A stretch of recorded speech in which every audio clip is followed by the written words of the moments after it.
नमस्कार, मैं रचना शर्मा। चढ़ती कला टाइम टीवी देख रहे सभी दर्शकों का स्वागत करती हूं। आप देख रहे हैं हरियाणा न्यूज। समाचारों की शुरुआत से पहले एक नजर आज की मुख्य सुर्खियों पर।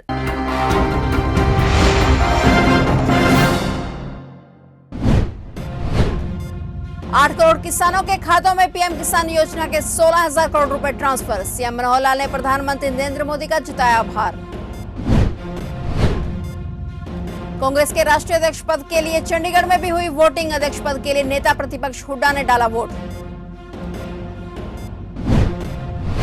करनाल में एकाएक बढ़ा प्रदूषण का स्तर। लोगों की आंखों में जलन और सांस लेने में हो रही दिक्कत।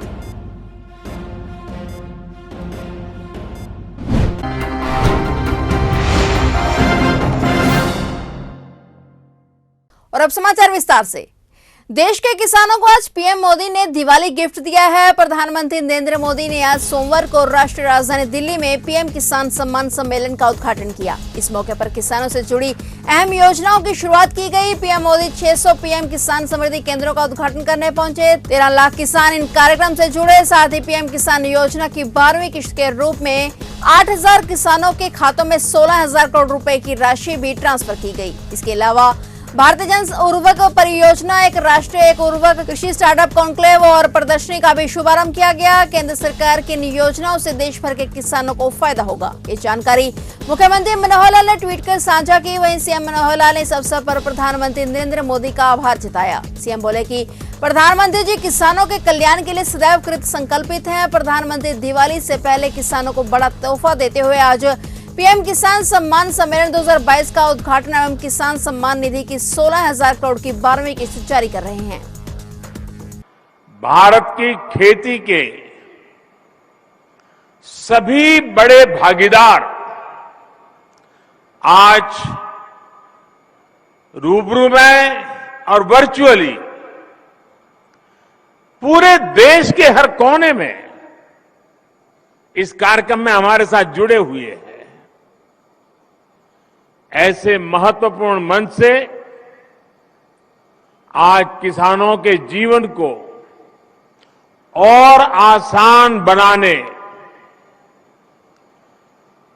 किसानों को और अधिक समृद्ध बनाने और हमारी कृषि व्यवस्थाओं को और आधुनिक बनाने की दिशा में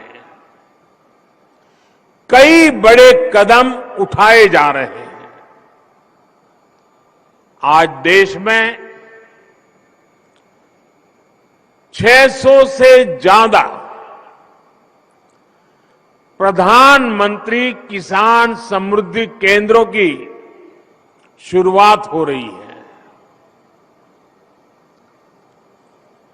और मैं अभी यहां जो प्रदर्शनी लगी है उसे देख रहा था। एक से बढ़कर एक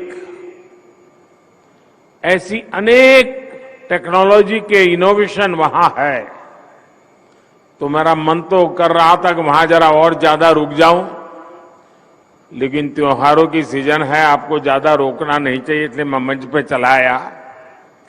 लेकिन वहां मैंने ये प्रधानमंत्री किसान समृद्धि केंद्र की जो रचना देखी, उसका एक जो मॉडल खड़ा किया है, मैं वाकई मनसुख भाई और उनकी टीम को बधाई देता हूं। ये किसान के लिए सिर्फ उर्वरक खरीद बिक्री का केंद्र नहीं है, एक संपूर्ण रूप से किसान के साथ घनिष्ठ नाता जोड़ने वाला, उसकी हर सवालों का जवाब देने वाला, उसकी हर आवश्यकता में मदद करने वाला ये किसान समृद्धि केंद्र बना है।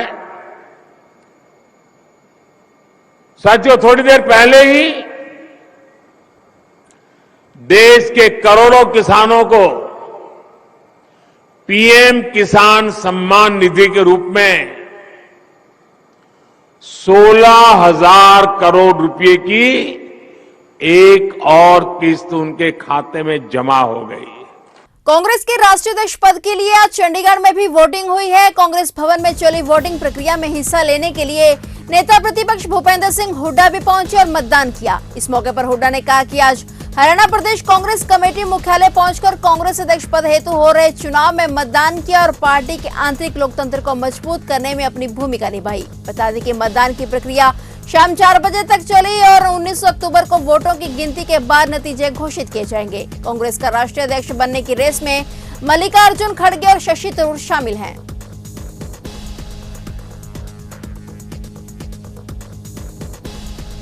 करनाल में दिवाली से पहले ही शहर में प्रदूषण का स्तर एकाएक बढ़ गया है। धुएं की स्मॉग के कारण शाम के वक्त लोगों की आंखों में जलन और सांस लेने में परेशानी होने जैसी समस्याएं सामने आ रही हैं। करनाल के प्रदूषण का स्तर 174 माइक्रोग्राम पर पहुंचने के कारण अब जिला प्रदूषण के मामले में ग्रीन कैटेगरी से रेड श्रेणी में पहुंच गया है। माना जा रहा है कि धान की कटाई होने के बाद हरियाणा पंजाब में जलाए जा रहे फसल अवशेष के कारण यह हालात बन गए हैं। दिवाली के बाद यह स्थिति और गंभीर हो सकती है। सरकार ने फसल अवशेष जलाने पर हालांकि पाबंदी लगा रखी है और इसके बावजूद भी करनाल जिले में रविवार को फसल अवशेष जलाने के 17 मामले सामने आए। ऐसा करने वालों से पुलिस करीब 65,500 रुपए जुर्माना भी वसूल चुकी है।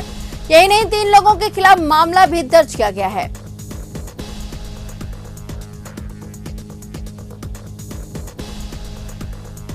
सिरसा के नागरिक अस्पताल में देर रात जमकर हंगामा हुआ और इस हंगामे के दौरान गोली भी चली, जिसमें एक व्यक्ति घायल हो गया। घायल व्यक्ति को हिसार के एक निजी अस्पताल में रेफर किया गया। जानकारी के मुताबिक सिरसा के सदर बाजार में 2 पक्षों में किसी मामूली बात को लेकर झगड़ा हो गया, जिसके बाद कुछ लोगों को चोटें आई और उन्हें नागरिक अस्पताल ले जाया गया। नागरिक अस्पताल पहुंचने पर भी मामला शांत नहीं और वहां दोनों पक्षों में जमकर हंगामा हो गया। बात इतनी बड़ी कि एक व्यक्ति ने गोली चला दी, जो कि एक व्यक्ति के सिर में लगी और वही गोली चलने से अस्पताल में कार्यरत एम्बुलेंस चालक के पैर में भी छर्रे लगने से वो भी घायल हो गया। गोली चलने की घटना सीसीटीवी में कैद हो गई। सारे घटनाक्रम में 4 से 5 लोग भी घायल हुए हैं। मामले की सूचना मिलते ही पुलिस भी घटनास्थल पर पहुंची और आगे की कार्रवाई में जुट गई है। कहाँ से शुरुआत हुई और कैसे? रात को 12 बजे हॉस्पिटल से फ़ोन आया था भाई इस तरह यहाँ गोली चली गई है, आदमी घायल है। तो इसी तरह पे चौकी इंचार्ज भी चाहिए, CTSH हम सारे पहुँचे थे। तो एक आदमी के सिर में गोली लगी हुई थी, जो बोलने की स्थिति में नहीं था। तो आसपास के लड़कों से उसके पता किया, जतिन नाम का लड़का है, जिसको रात को ही रेफर कर दिया था। अभी उसके बयान नहीं हुए हैं, स्थिति कोई स्पष्ट नहीं हुई हमारे पास, ना किसी के नाम आए हैं। अब वो ही आगे नाम बताए तो आगे चले, जिसका बयान लेने के लिए अपने चौकी इंचार्ज राजबाला मैडम और पुलिस कर्मचारी हिसार सपरा हॉस्पिटल गए हुए हैं।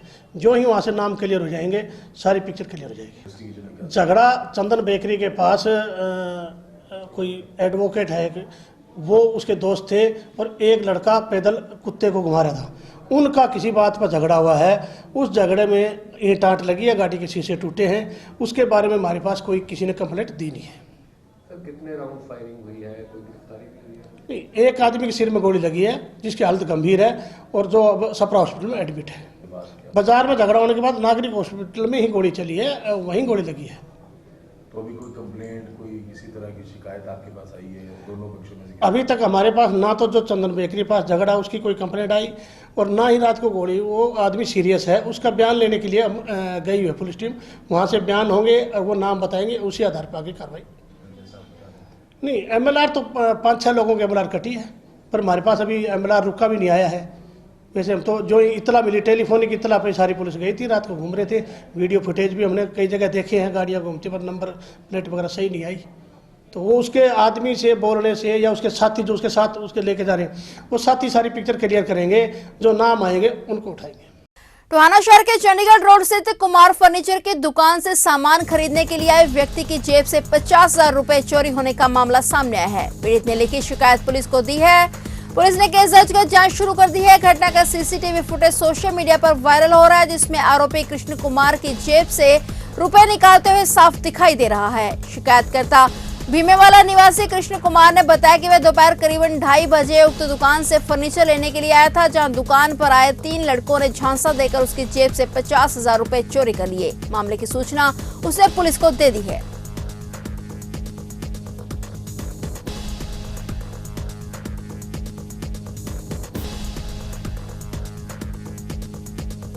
कलायत नगर के मॉडल टाउन वार्ड नंबर 13 में चोरों ने दिन दिहाड़े लाखों रुपए के गहने व नकदी पर हाथ साफ कर दिया। कलायत के मॉडल टाउन वार्ड 13 में सेंधमारी करते हुए मार्केटिंग कमेटी सुपरवाइजर के मकान से बेटी की शादी के लिए बनवाए गए गहनों सहित चोरों ने सेंधमारी की और इस चोरी में 25 लाख रुपए से अधिक के गहने व 2 लाख रुपए की नकदी पर हाथ साफ कर चोर फरार हो गए। चोरी की वारदात का पता चलते ही डीएसपी सज्जन कुमार के निर्देश पर थाना प्रभारी बलदेव सिंह मलिक व फोरेंसिक पुलिस टीम कर्मी पहुंच गए। सीसीटीवी में 3 चोर मोटरसाइकिल पर रेकी करते हुए भी नजर आए हैं। वहीं पुलिस ने चोरों को जल्द ही गिरफ्तार करने का आश्वासन दिया है।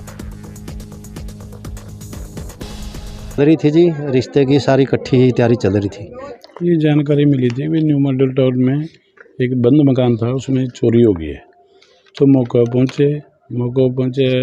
का मुआयना किया। ये सीन ऑफ क्राइम टीम मौके पर बुलाई गई और अदर स्टाफ से ये अपना अपराध शाखा वो मौके पर बुलाई।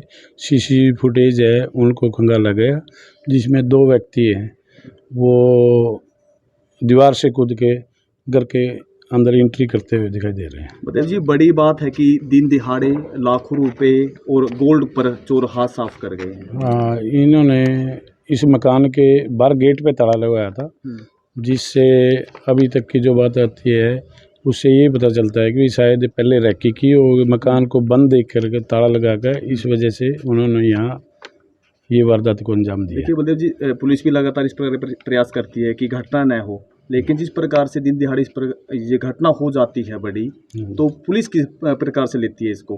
पुलिस इसको बड़ी प्रायोरिटी के तौर पे लेती है और हर संभव इसके हर एंगल से इसको प्रयास करेंगे, इसको रिकवर कराने के जल्दी से जल्दी। कितने लाख रुपए का नुकसान बताया जा रहा है?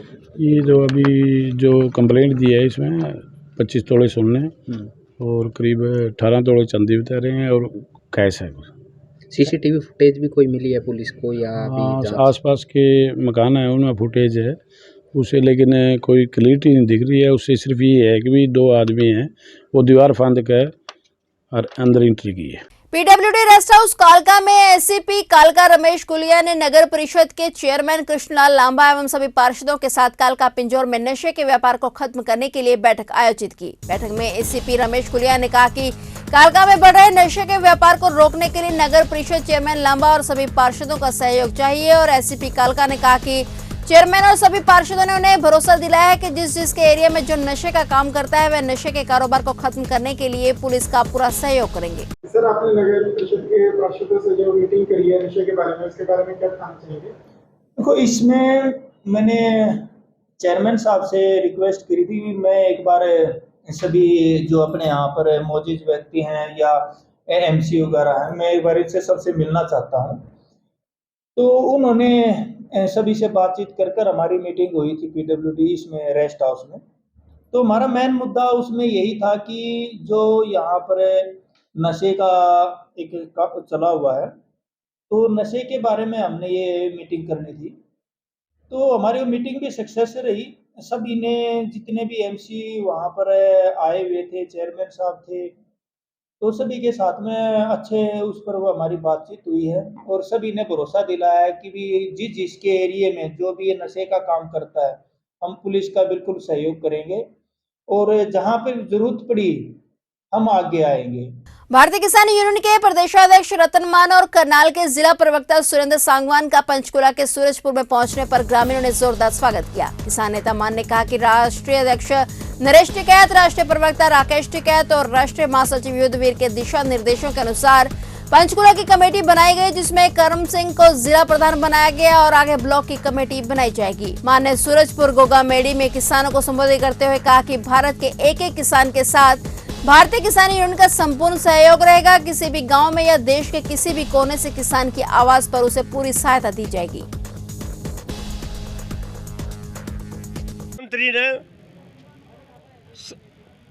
सामने आकर के तीनों कानून वापस किए और वही हमारी मांग थी। लेकिन इससे एक मांग और साथ साथ ये थी हमारी कि एमएसपी व खरीद गारंटी का कानून बनाया जाए और वो डिजिटल जो समझौता सरकार की तरफ से आया था उसमें इस बात को कहा गया था। और बिजली का बिल है जो 2020 है उसमें हमने संशोधन की मांग रखी है। अभी वो कमेटी के पास गया, लेकिन एमएसपी की खरीद गारंटी का कानून बनाने में सरकार अभी दिखाई नहीं दे रही है, मूड में नहीं है, मैंने लगता नहीं है वो इस और काम करेगी।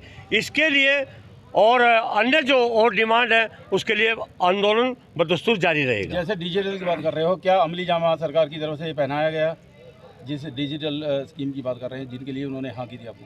हाँ नहीं, उन पर अभी पूरा काम सरकार नहीं कर रही है। अध्यक्ष जी, जब हम किसानों से मिलते हैं, किसान बात करते हैं तो वो अपनी फसल ख़राब होने के विषय में बोलते हैं कि हमसे जो किस्त थी इंश्योरेंस की वो काट ली गई है, लेकिन हमको प्रॉपर मुआवजा नहीं मिला। पूरे हरियाणा के अंदर ये आवाज़ है, तो इसके लिए बिल्कुल संगठन क्या कार्य कर रहा है? हाँ बिल्कुल, ये सही है बात कि जो ये फसल बीमा योजना जो लेकर के आए प्रधानमंत्री के नाम पर, वो बिल्कुल फ्रॉड है। उस पर कहीं मिसमैच, तरह तरह की तकनीकी खामियां दिखा करके पैसा तो ले लिया जाता है, लेकिन मुआवजा बिल्कुल कंपनियां नहीं दे रही हैं। और हिसार में कई हजार आदमियों किसानों का वापस प्रीमियम लौटा दिया। वहाँ के डिप्टी कमिश्नर से मिले हैं, अभी बाढ़ संबंध में कई जगह हमारे धरने शुरू होने जा रहे हैं संगठन की तरफ से, कल वहाँ अधिकारियों को मिले हैं। ये बिल्कुल ये फसल बीमा योजना फ्रॉड है, किसानों को ठगा जा रहा है इसमें। इसके लिए भारतीय किसान यूनियन हम तैयार हैं और जगह जगह जा करके अधिकारियों से मिलकर के ये हम उसके बारे में काम कर रहे हैं। फिलहाल हरियाणा न्यूज में इतना ही, और नए समाचारों के साथ फिर से हाजिर होंगे। तब तक के लिए देखते रहिए चढ़ती कला टाइम टीवी और मुझे दीजिए इजाजत। धन्यवाद।